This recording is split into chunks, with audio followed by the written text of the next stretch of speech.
You know, it'd be so funny, bro, if Sage actually like somehow manages to like slide out a victory and all of the recordings I are just deleted. get beat up. It's just some Saitama stuff. I just go all out, and then it just disappears. It never happens.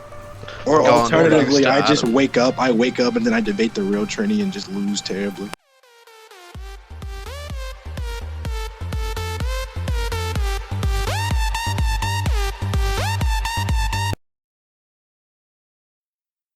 Pro-life versus pro-choice.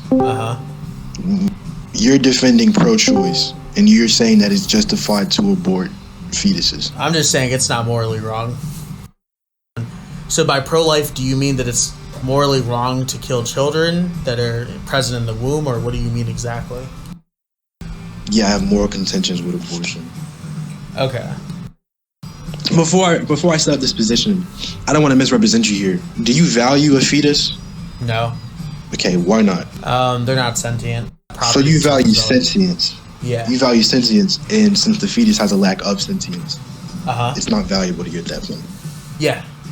I'm a bit confused here. You value sentience, but you're okay with killing off the fetus before it has a chance to develop sentience? Yeah. So you're actively prohibiting it from demonstrating what you value. And you're not even giving it a chance to develop those values. Presumably, you think it's morally wrong for people to be rapists, right? Yeah. Do you think that not killing that baby is preserving their right to be a rapist? Do I think that not killing that baby is preserving their right to be a rapist? Yeah, do you think if we're against abortion that we agree with the potential to rape? Like, we value rape? No. Yeah, that's my position. Just because, like, whose mic is that? What? The game? Is that you in the background? I'm playing UFC 3, my bad. Okay. Yeah, it's... Just because I value sentience doesn't mean I value the possibility of it, right? Like, seemingly, I also disvalue rape, but that doesn't mean I, like, disvalue the possibility of rape. That's a different thing. We already have a mutual agreement that rape is morally wrong. But in this instance, you're saying that you value sentience. So I don't really think those two are comparable in this instance.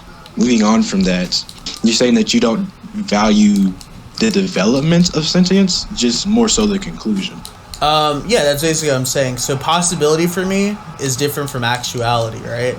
Just like anyone could possibly be a rapist, right? Like, there's not a contradiction with anyone being a rapist other than, like, maybe Jesus Christ or something. But, you know, the average person isn't going to be logically and possibly a rapist. And so with that, you know, I don't think we should murder people who are possibly rapists because possibility is an actuality. Okay, so you don't think we should murder people who are possibly rapists? Yeah, I think we should murder people who are rapists. You condemn rape, but you're okay with murdering life before it can develop into something you value? Yeah, just like you're... That's just a bit... That's just like the same way you're okay with not murdering, like, random babies because they could possibly be rapists, right? You're not confusing possibility with actuality. Like, the baby is possibly a rapist and you think that's bad, but you don't think we should kill babies. I'm not saying that we shouldn't kill the child because it might possibly develop into something valuable. I'm just more so critical of the idea you value something, but you are not willing to let something develop into that value. First of all, I don't really think that's self-serving to conclude to what you value.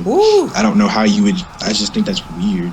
Yeah, if you think it's contradictory, you can name the contradiction, but as far as I'm aware, possibility and actuality aren't the same thing. I'm not saying it's contradictory. It just seems like you don't really care at this point if it's not self-serving, so I'll just move on from it. I'm just a little confused. I just wanted to ask something. Like, does that then therefore mean you don't think rape is bad just because you don't want to kill possible rapists? Like, so you don't think we should kill, like, random 5-year-olds, right? No, I think rape is bad, but I'm just saying I don't agree with the idea that we should kill people because they have the possibility of becoming rapists. Right, because possibility is an actuality. I think there are much better solutions than killing them. Yeah, exactly, because possibility is an actuality. And that's my point.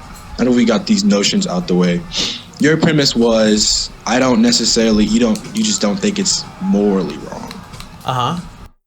I just want to ask you, why are we using sentience as the deciding factor of whether or not we should value life? That's just the thing that I care about. I think it's morally intuitive. I think it's morally intuitive. What do you mean by that, if you don't mind me asking? So, any moral theory that I think is relevant, I think cares about things like consent, but consent is necessarily dependent on, for instance, sentience. It's not necessarily dependent on living, though, right? Because a plant's biologically alive, but isn't capable of consent. However, obviously, people are capable of consent because of sentience, because that comes down to arbitration. Arbitration is a result of subjective experience, which is just what sentience is.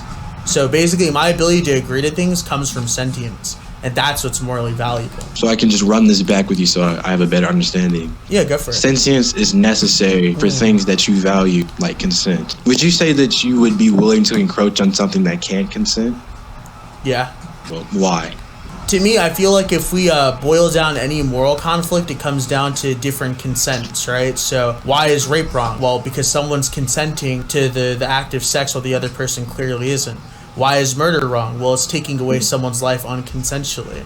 Why is stealing wrong? You're taking away someone's property unconsensually. It seems like consent here is the ultimate underlying factor that we care about. In this instance, you would value the mother's consent at this point. Yeah, she has consent. If she had a baby, but she wanted to doesn't. abort it. Right. So what is your moral justification for encroaching on something that can't consent, though? I just think intuitively we don't care. So for instance, if you decide to place down a blanket in someone's casket, you haven't gotten their consent, right? You're saying that I didn't get their consent, so I assume they didn't write it in a will or something. Yeah, they didn't say, place a situation, fucking blanket down into my casket.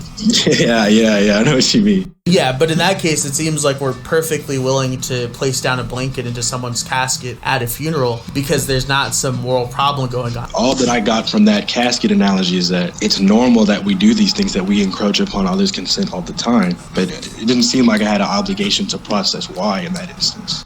If my uncle dies and he played baseball, do you think it's morally wrong to put a baseball in his casket? Well, in that instance, I would have reason to believe that he would appreciate something like that. But you don't have his explicit consent. consent. It's different from me just... If I don't have any explicit consent, then no. All right, I don't think I have any contentions with that at this point. You ever heard of Judith Butler or no? No, I don't know what that is. She basically did a paper regarding the idea of abortion ethics.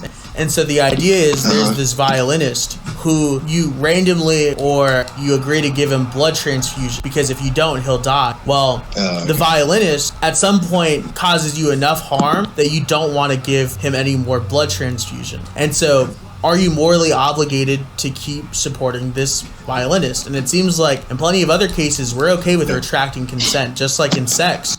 If a girl says, yeah, I want to have sex to a guy, and then towards the end or towards the middle act of the sex, she's like, I don't want to have sex anymore. That's legitimate. She's not forced in that case to go, actually, because I agreed at the beginning, I have to keep having sex. It seems an example of violinist.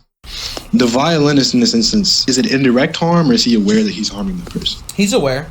Would you not say that he's capable of taking accountability for his actions? He's capable of recognizing at some point that this is wrong. Well, it comes down to consent, right? Because if the lady giving him blood or the person giving him blood is like, yeah, I want to give him blood, it's not morally wrong for that person to stay there with the agreement of this violinist.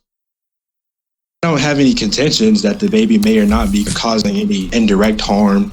I'm saying, why are we making the baby take accountability for that by taking its life when we could easily just change the conditions surrounding pregnancies and mothers that struggle with childbirth? I mean, for one, it's not that the baby's taking accountability. It's not like we're saying, oh, the baby is responsible for this mother's suffering. We're saying we have to recognize that the mother does not have the obligation to then therefore harbor that child. And that's just simply the case for the same reason that you can retract consent at any time. I mean, unless you're willing to defend the case that during sex, if a woman says yes at the beginning and then she wants to stop midway through, she has to keep going. No, I'm not just going to keep fucking her. Like, no. Exactly. No, this is kind of... Yeah, so you can't force people to continue their consent, otherwise they're not actually consenting.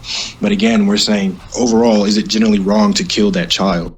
I just don't think killing is the best option. And I think that can kind of lead us more into the conversation of if it's not even the best option, is it still morally correct? Idealism isn't the same as moral acceptability. So for instance, it's morally acceptable for me to eat a cheeseburger, but that doesn't mean it's then therefore ideal. So there's that. But then secondly, and I think a little more importantly, right? If we're talking about whether or not this is okay, then let's just use a metaphor.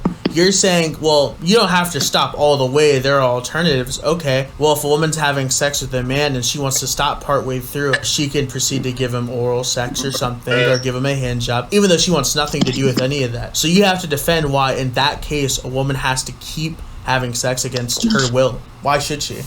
The woman is stopping the action. She's stopping the process. She's not forced to go through with any kind of sexual act. And at this point, she's not forced to go through. Yeah, but you're saying she's morally obligated. She should keep having sex even though she doesn't want to. That's what you're saying. No, that's not what I'm saying. Okay, so then I just don't see why metaphorically you would agree to that, but then at the same time be like, well, I think you can retract consent in other cases. And you said, okay, why if she doesn't want to give birth to that child, why should we force her to give birth to the child?